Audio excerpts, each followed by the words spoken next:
When I was about 13 years old, my mom and dad invited around our previous neighbors from the block of flats we lived in until I was about 5 years old. Anyway, I'd be sent to bed but could still hear everyone talking from the neighborhood about this and that, until a woman neighbor said something about me that caught my ear. "Hey, Diggsy's mom, do you remember when Diggsy used to complain that there was someone in his room with him? Well, there's a family that just moved into the floor above who have a 3-year-old son, and he's been complaining about the exact same thing Diggsy said."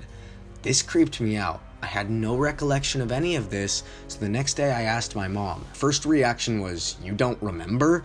Then she told me about all the weird stuff that used to happen. Footsteps up and down the hall, shit going missing and stuff.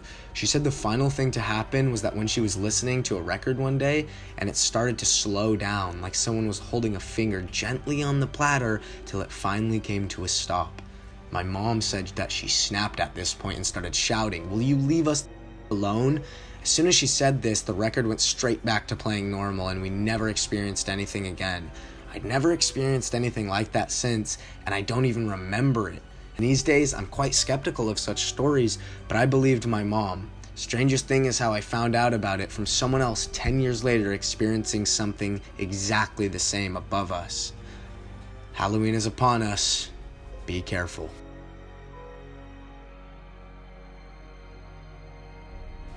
This happened about 12 years ago.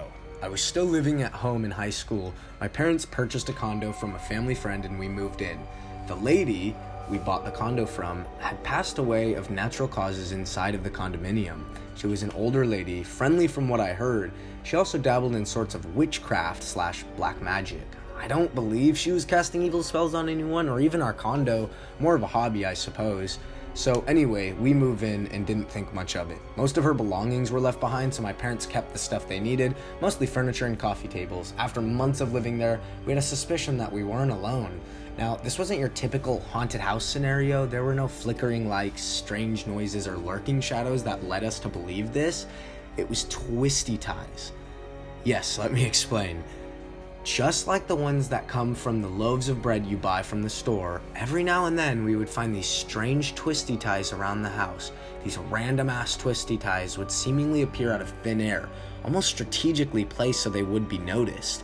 Like, I'd be hanging out on the couch watching TV, go to the kitchen to fetch a tasty beverage, and come back to find a stray twisty tie just chilling on the coffee table.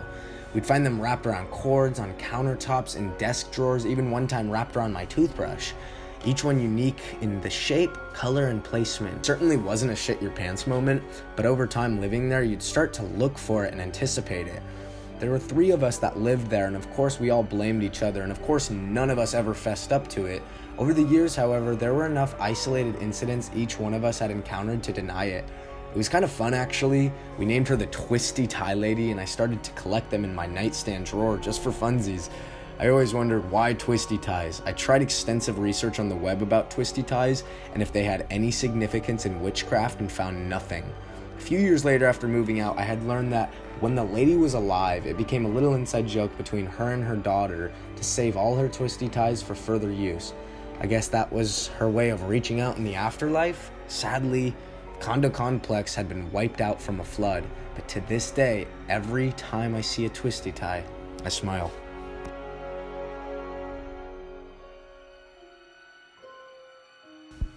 I was working as a bartender at a hotel that a flight attendant was murdered in room 354 at about a year before the incident took place. Anyhow, it was close to closing time when the Maud, a very small woman, comes into the bar and tells me she needed my help. It seems the fire panel is showing an alarm in room 354, which had been somewhat cleaned and left vacant since the murder. So the 2 of us go up the elevator and start heading down the long L-shaped corridor. As we round the corner, we can see papers had been shoved under the door from inside the room with "Help Me" written on them. The manager puts her master key in the lock and opens the door to pitch black in the room, and we hear, "Thank God you have finally come." We both indistinctly jump back and see one of our maintenance workers stroll out of the room. It seems maintenance had been using the room for storage, and once he went inside the door, the knob was broken off on the inside. There were no lights or phone in the room, so he held his lighter up to the fire alarm.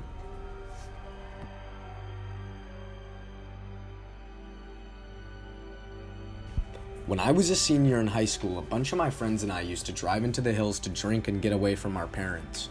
I was the designated driver one night and drove back my 4 drunk friends. 2 of the girls were really drunk and started puking, so we had to pull over in a park. Both of the girls started puking outside my car doors, and then this pickup rolled behind us and had its high beams on us. I thought it was the cops and was just waiting for them to bust us, but the person in the car just stayed there, silently. Eventually we closed the doors and drove away, not thinking much of it. But the pickup followed us. I started driving faster and through a neighborhood I knew really well, taking every turn and starting to speed up, but the pickup kept following us. Eventually my friends needed to puke again and we pulled over. The pickup stopped behind us and again just kept his lights on us. I looked through my rearview mirror and saw an older white guy with a beard.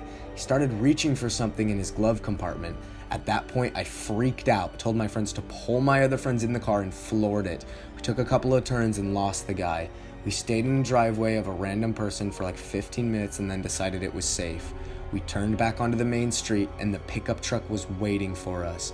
I drove as fast as I could down the main street and the pickup kept following us. Eventually at the bottom of a hill there was a massive incident and a bunch of police cars and fire trucks were there. I started to slow down like I was going to pull over towards the police. The pickup overtook us, ran a red light in front of the cops, and I never saw him again. I have no idea who that guy was or what he wanted.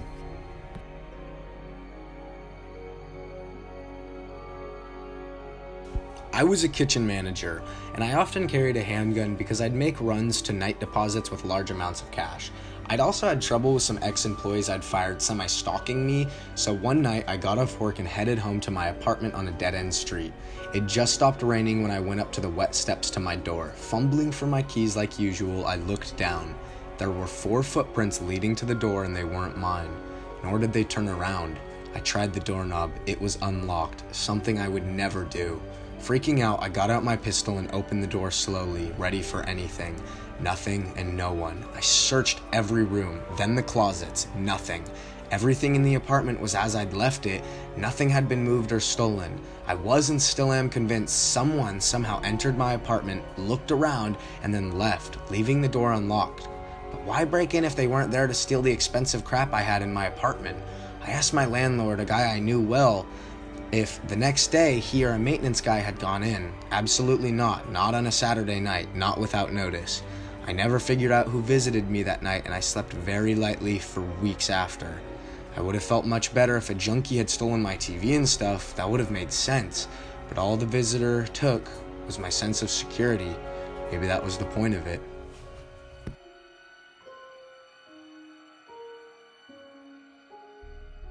I was walking at 10 p.m. at night in a park that had a forest trail with some friends to ghost hunt.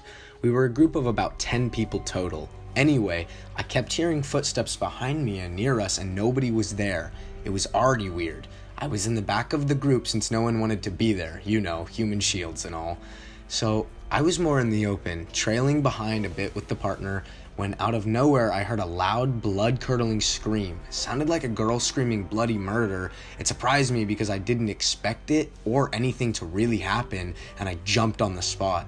I glanced at the scaredy cat of the group, no reaction. I glanced at my partner in the group, all no reactions. So I just shook it off, but then I heard children laughing and more footsteps away from us in the direction I heard the scream. Nobody was there. After that, we reached a dead end, turned back, and left the trail. I asked my friends if they'd heard the scream, and they all gave me a blank look. "What scream?" one of them asked. So I told them and confirmed no one else had heard it. A few years later, I decided to look up the park, and it turns out a girl was shot and killed in the park. My condolences to that girl. Also, there have been a few reports of other people hearing children at night there as well, even though there are no children outside past curfew in this park.